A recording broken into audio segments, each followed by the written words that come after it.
backing off of its trade war with Canada after a meeting Thursday with U.S. officials, including Commerce Secretary Howard Lutnick. Ontario Premier Doug Ford said the temperature has somewhat cooled. Another meeting is set for next week as uncertainty over Trump's chaotic on-off tariff threats creates significant volatility in the markets. Joining me now is New York Times trade and economics reporter Anna Swanson.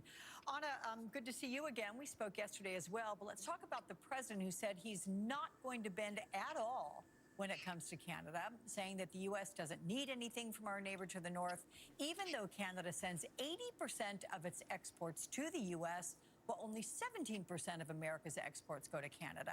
So what exactly does Trump want from Canada, and what can possibly come from this next meeting? Is he gambling on Canada and other countries being more dependent or just wanting more from the U.S. than America does from them? I know, long question, but anyway, take it away.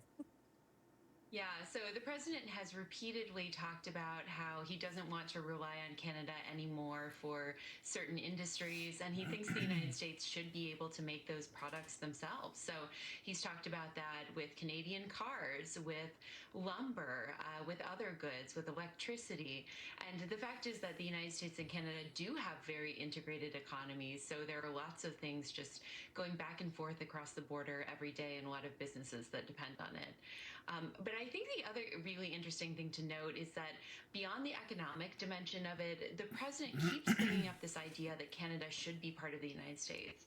And this is something that, people initially thought was kind of a joke, but at this point he has said this enough that the Canadians and others are starting to take this seriously, that the president's goal really is to kind of force Canada into some kind of economic submission and make it part of the United States. And that's something that you've seen Prime Minister Justin Trudeau and other Canadian officials come to grips with and kind of repeatedly say in recent weeks. Yeah, but is that really something they're worried about? You heard the new Canadian Prime Minister, Mark Carney, say there is no way, no how, absolutely not. He seemed to close the door on that. Yeah, I mean, they're saying, there's no way that we would become part of the United States, but there have just been so many unconventional things, as you all know, that have happened and that this administration is doing. And, whether or not this is something that would actually happen or whether this would play out, I think you do have to take the president seriously that this is what he would like. It's something that he and his advisors have repeatedly said. All right, let's talk about the European Union, because as you know, it imposed a 50% tariff on U.S. whiskey and other products this week after Trump imposed levies on steel and aluminum. Then in response, Trump hit back, threatening